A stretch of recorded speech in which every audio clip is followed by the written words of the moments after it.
Hi guys! Today we're going to BGC Arts Center. Sa harap lang siya ng The Forum and it's located inside Maybank Performing Arts Center. Today is a Sunday and we're here to see the Monet and Friends Alive exhibit. Tara, pasok tayo. This exhibit runs for 2 hours and medyo maaga kami. Excited lang! And ayun nga, while waiting, pinapila na kami ng staff. They scanned our tickets and gave us a short orientation about the exhibit.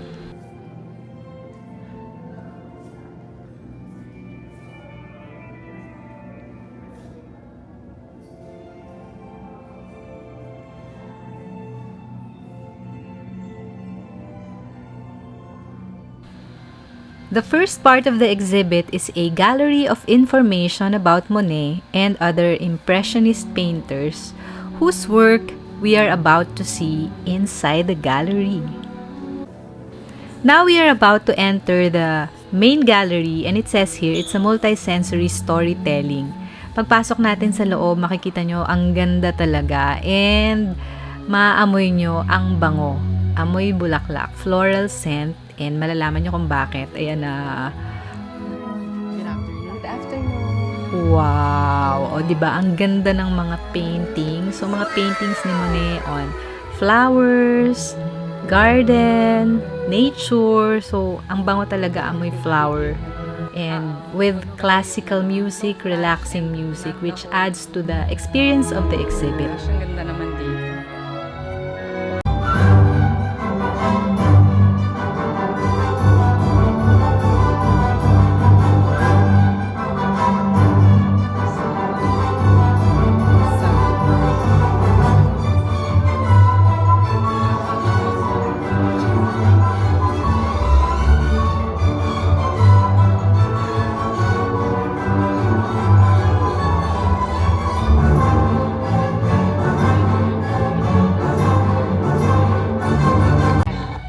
Shoutout nga pala to my friend Agnes na kasama ko dito sa Monet and Friends Alive.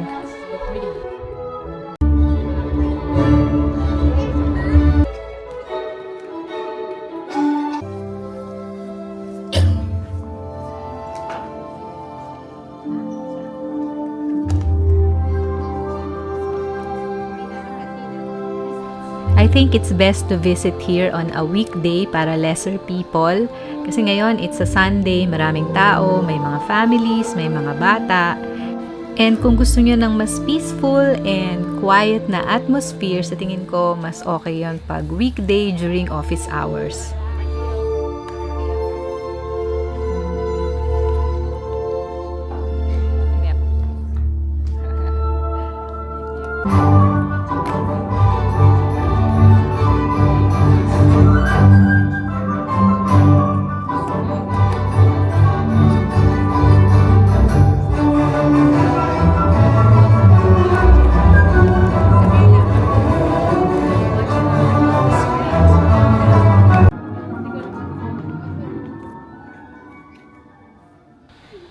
Masarap sana mag-emote, kaya lang ang daming tao nakakahiya.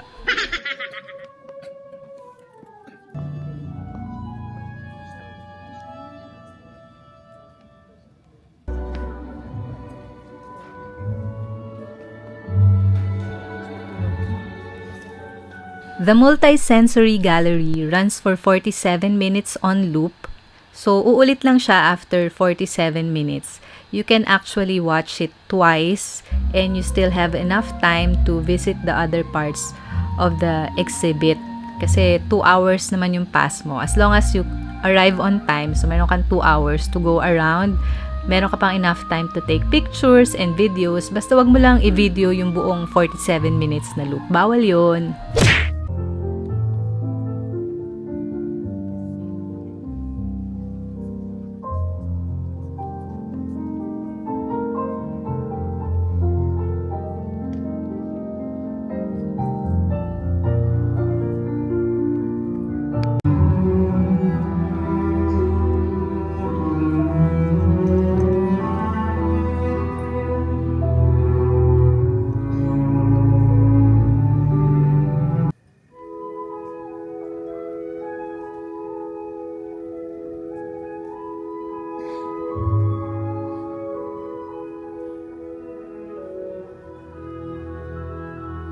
The third part of the exhibit is the art studio where you can actually draw like Monet.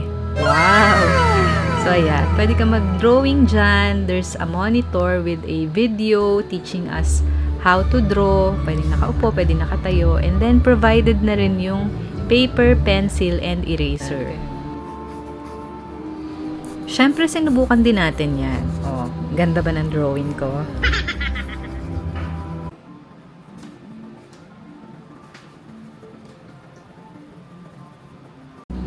Charan! This is my version of the Japanese bridge.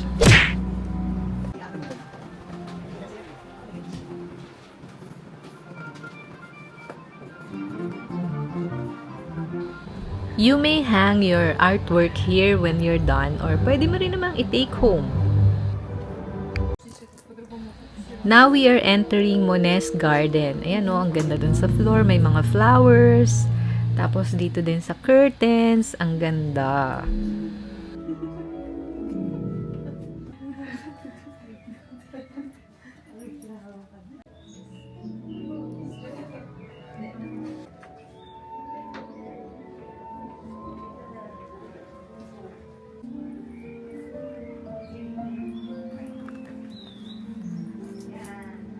And andito na tayo sa Monet's Garden. Ayan, kita nyo, ang ganda ng mga flowers.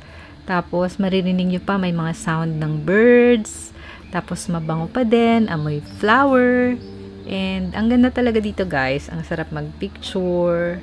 Ayan, mag-video. Kita ko yung sarili ko. Alam nyo, I highly recommend this place talaga. So, if you're in Manila or if you're just around BGC, must visit talaga tong Monet and Friends Alive. And limited run lang to, I think until March 20 lang. So, ayun, if you're interested, visit nyo yung website nila, bgcartcenter.org, and meron din silang Facebook page. Punta lang kayo doon. Video mo na kita. Andito na tayo sa last part, which is the Japanese footbridge. So, ito yung painting na ginawang talagang totoong bridge for this exhibit. So, ang ganda rin dito. Pwede kang magpa-picture. Pwede kang umakyat dyan sa bridge to take a picture, mag-emote, take videos. Ganda talaga, guys. Punta na kayo dito.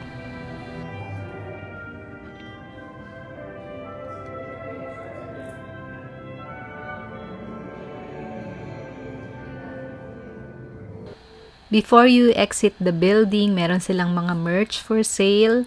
So, itong mga mugs na nakikita nyo, these are from the Van Gogh Alive exhibit, yung previews bago mag Monet Alive. Hindi pa kasi available yung kay Monet, next week pa daw. Meron din namang mga merch from the current exhibit. So, ito pa lang siya, parang mga postcards. So, I think madadagdagan yan. Thank you so much guys for watching this video. Please give it a thumbs up. Don't forget to subscribe. God bless everyone.